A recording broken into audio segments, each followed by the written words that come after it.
Hey, generations. We're in the middle of the snowpocalypse, and I wanted to make this video because I wanted you to get a sneak peek into some of the resources that I've used to develop our teaching series, Under the Covers, a biblical critique of sex and sexuality in America. And I wanted to recommend some things and put some things on your radar. So let's get started. These are 5 different resources that, depending upon what you're wanting to know about, what you're wanting to learn, could be very, very helpful. The first one is Jennifer Moore's book, Smart Sex. If you have daughters at home, if you've got sisters that you care about and that you love, I cannot recommend this book enough. Morse does an excellent job unpacking and really laying bare the sexual landscape, especially as it pertains to women in the United States. I don't know if you know this, but I want to talk to dads for a moment. I have 2 daughters of my own. You need to know, dads, that the deck is stacked against your daughters in terms of the sexual economy that's at play right now. And you've got to know this. And there's some things you've got to know in order to have the kinds of conversations that you really should be having with your daughters. So again, Jennifer Moore's Smart Sex. This is a book about women and how women are interfacing with the sexual economy of the United States of the 21st century.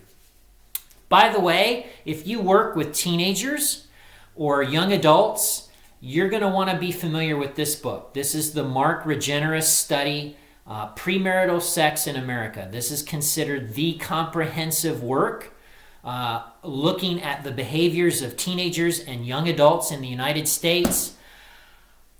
You read through the statistics and the research, you're going to cry at times.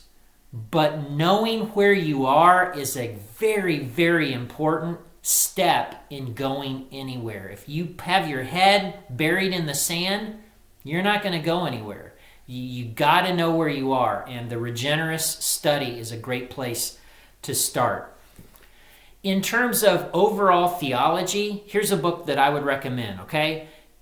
Divine Sex by Jonathan Grant, I believe. Yeah, Jonathan Grant. This is a Christianity Today Book of the Year for 2015, Divine Sex. Grant does an excellent job with his biblical interpretation, theological richness, and cultural critique. I know those are big phrases, but come on, bear with me. This is a good book. So if you're wanting just a book to read that would get you started to think about a theology of sex and sexuality, start here, Divine Sex. It's a great read. Now I want to talk to you men for a moment.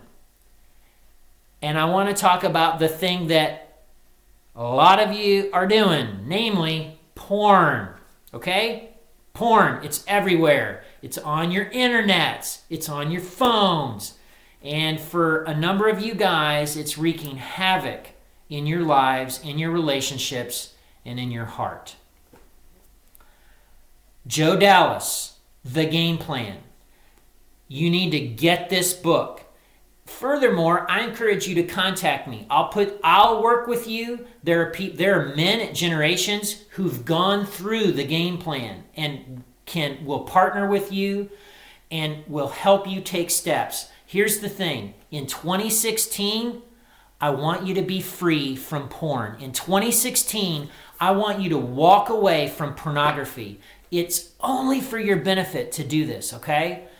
Joe Dallas, The Game Plan. This is an excellent 30-day jump start toward freedom from pornography.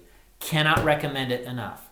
Last but not least, I know that LGBT issues and issues of sexual identity right now are huge in American culture.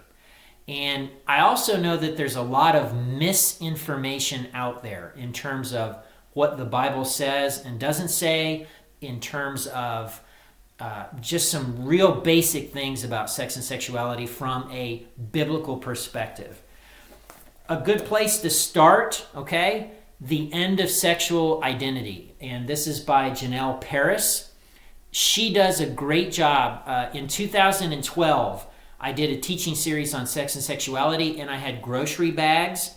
For those of you that were there, you'll remember the grocery bags and the labels. I got that metaphor from her. She does a really good job helping you understand why things are the way they are and kind of some baby steps toward ways of walking that out biblically. Now, in terms of what the Bible teaches about things like gay and lesbian relationships, I want to recommend a couple of resources. One is Kevin DeYoung's very small book, What Does the Bible Say? What Does the Bible Really Say About Homosexuality? He does a great job walking you through the key texts. If you're a biblical scholar and you just have large amounts of time on your hand, the 500-page work by Robert Gagnon, The Bible and Homosexual Practice, this is considered the definitive work among biblical scholars on this issue as it relates to biblical exegesis, biblical interpretation. If you go online and read reviews of this book, it's literally a who's who of biblical scholars. Conservative, liberal, Protestant, Catholic, doesn't matter. They all make the same conclusion, namely, if you really want a comprehensive study of this issue and the biblical texts themselves, this is where to go. And again, it's 500 pages of biblical scholarship.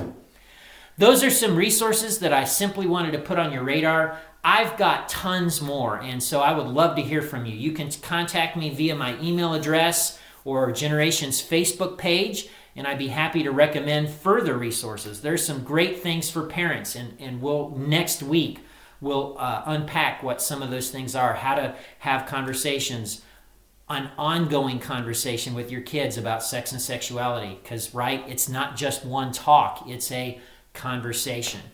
So I hope you're doing well. I hope you're staying warm. And yes, once we're able to get out into the weather, I am going to shave this off. Do you want to know why?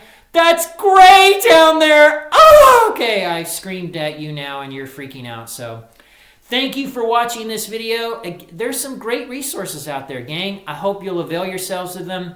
And again, have an awesome week.